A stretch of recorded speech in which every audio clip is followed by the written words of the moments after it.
शास्त्राने अतिथीचा सत्कार करण्यासाठी 2-4 गोष्टी खूप चांगल्या सांगितल्या. तो अतिथीचा सत्कार करण्यासाठी त्याला भरपूर काही दिलं पाहिजे असं नाहीये.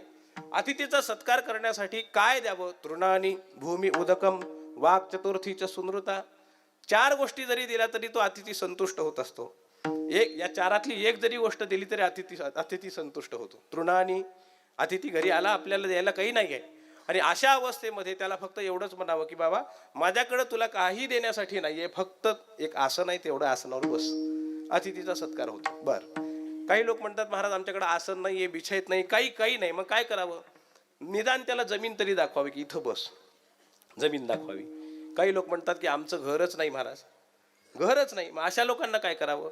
त्यांना सांगितलं तू घोडवर पाणी द्या, उदकम, घोडवर पाणी द्या. त्याच्या पुढे जाणारे लोक असतील असं शास्त्राला माहीत आहे, कारण काही लोक म्हणतात आम्ही राजस्थानमध्ये राहणार आहेत, आमच्यापाशी पाणी नाही, तर काय करावं? मग त्यांनी सांगितलं, शास्त्राने सांगितलं, तुम्ही 1-2 शब्द त्याला गोड बोललं तरी अतिथीचा पूजन होतं.